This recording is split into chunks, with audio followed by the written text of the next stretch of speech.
Hello मेरे प्यारे दोस्तों, कैसे हैं आप सभी लोग। उम्मीद है आप सभी लोग अच्छे होंगे। कहानी के लिए मेरे चैनल को सब्सक्राइब कीजिए, कहानी को लाइक को शेयर ज़रूर कीजिएगा और कहानी कैसी लगी प्लीज़ कमेंट बॉक्स में ज़रूर बताइएगा। कहानी को लेकर कोई भी राय या सुझाव हो वो भी कमेंट बॉक्स में ज़रूर दीजिएगा। तो शुरू करते हैं हम कहानी। आज इनकम टैक्स के दफ्तर में पेशी की वजह से बनवारी बाबू सुबह से ही काफ़ी तनाव में थे। इतने में उनकी पत्नी की आवाज़ गूंजी कि नाश्ता तैयार है, जल्दी से आकर नाश्ता ले लो, नहीं तो सब कुछ ठंडा हो जाएगा।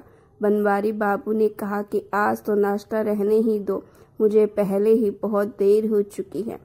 पत्नी ने अपना पूरा हक जताते हुए कहा कि कोई देर नहीं हो रही, सारे काम छोड़कर पहले नाश्ता करो, क्योंकि जाने से पहले आपको ब्लड प्रेशर की दवाई भी खानी है और डॉक्टर ने खाली पेट दवाई खाने से मना किया हुआ है। जैसे ही बनवारी बाबू ने नाश्ते की मेज़ पर बैठे, उनकी पत्नी ने कहा कि आज जाने से पहले घर खर्च के लिए पैसे देते जाना। बनवारी बाबू जो पहले से ही दिमागी तौर पर परेशान थे, उन्होंने बीवी से कहा कि अभी दिन शुरू हुआ नहीं और तुमने पैसे मांगने शुरू कर दिए हैं।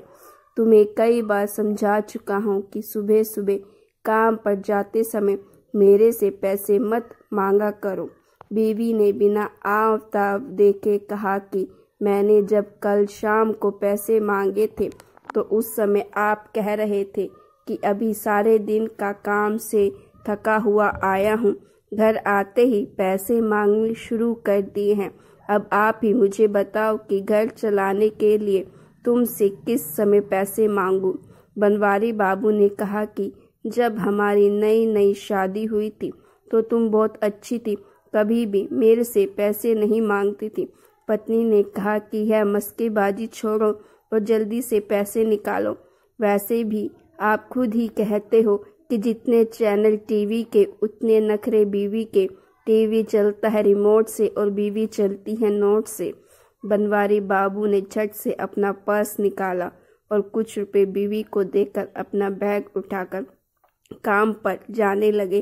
पीछे से उनकी पत्नी ने कहा कि आपने अपनी दवाई तो ली ही नहीं, अपनी दवाई ज़रूर लेते जाना, वरना फिर से ब्लड प्रेशर बढ़ जाएगा। बनवारी बाबू ने बीवी का हुक्म मानते हुए अच्छे बच्चों की तरह दवाई पी ली, परंतु देरी के कारण चलते चलते बीवी को आवाज़ देकर बोले कि यह दवा की शीशी ठीक से बंद करके संभाल देना। इतना कहने के साथ ही दूर से ही अपनी पत्नी और प्यारे से बेटे को बाय बाय कहकर बनवारी बाबू घर से निकल गए। जैसे ही बनवारी बाबू घर से निकले तो इनकी पत्नी के फ़ोन की घंटी बज उठी। फ़ोन पर अपनी सहेली से गप्पे मारने में इतनी व्यस्त हो गई कि उसे यह भी ध्यान नहीं रहा कि पति महोदय दवाई की शीशी को संभाल कर रखने को कह गए थे। कुछ ही देर में खेलते हुए बनवारी बाबू के बेटे की नज़र उस शीशी पर पड़ी। शीशी का ढक्कन खुला देखकर कुछ देर उससे खेलते उसने झट से दवा की शीशी को मुंह से लगा लिया। यह दवा बड़े लोगों को बहुत अधिक ब्लड प्रेशर की बीमारी के दौरान काफ़ी कम मात्रा में दी जाती है, जबकि इनके बेटे ने अनजाने में सारी शीशी एक ही घूंट में खाली कर डाली। दवा पीने के कुछ समय तक तो बच्चा खेलता रहा, फिर अचानक नीचे फर्श पर गिर पड़ा।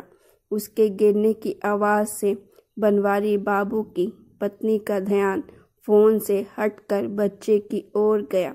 जैसे ही वे बच्चे के पास पहुंची तो देखा कि बेटा बेहोश हो चुका है। बिना एक पल की देरी किए वे अपने बच्चे को लेकर नज़दीक के अस्पताल में ले गए। डॉक्टरों ने चेकअप करने के बाद कहा कि आपने बच्चे को लाने में बहुत देर कर दी है। मुझे यह कहते हुए बड़ा ही दुख हो रहा है कि बच्चे की हालत बहुत ही गंभीर हो चुकी है। डॉक्टर के मुंह से यह अल्फाज सुनकर बनवारी बाबू की पत्नी सदमे से भौचक्की होकर गिर पड़ी। डॉक्टरों की मदद से जल्द ही बनवारी बाबू की पत्नी को होश में लाया गया। एक तो बच्चे की बिगड़ती दशा और दूसरे पति का सामना करने के ख्याल से यह औरत बुरी तरह से दहशत में आ गई थी। उसे कुछ समझ नहीं आ रहा था कि अपने पति से इस अपराध की माफ़ी कैसे मांगे। बनवारी बाबू समाचार मिलते ही अपने सारे ज़रूरी काम काज छोड़कर एक ही पल में अस्पताल पहुंच गए। सारे रास्ते उनके मन में यही विचार आ रहे थे कि औरतें छोटी से छोटी जिम्मेदारी भी ठीक से क्यों नहीं निभा पाती। आज पत्नी की एक छोटी सी भूल के कारण हमारा प्यारा बच्चा हमारे हाथ से निकलता जा रहा है। अस्पताल पहुंचने पर अपने बेटे का बुरा हाल देखते ही बनवारी बाबू के मन में बिजली सी कौंध गई। दीवार के साथ सटकर बिलबिलाती हुई पत्नी की ओर देखकर बनवारी बाबू के मन में एक जबरदस्त बदलाव आया। उन्होंने पत्नी के कंधे पर हाथ रखते हुए कहा कि इस दुख की घड़ी में मैं तुम्हारे साथ हूँ। तुम यह बिल्कुल मत सोचो कि हमारे बेटे की इस दशा के लिए सिर्फ तुम दोषी हो, क्योंकि गलती हम दोनों से हुई है और हम दोनों ही बराबर के कसूरवार हैं। छोटी से छोटी गलती पर अपनी बीवी को बुरा भला कहने वाले बनवारी बाबू की पत्नी को अपने पति की इस अचानक बदलाव का कारण समझ में नहीं आया।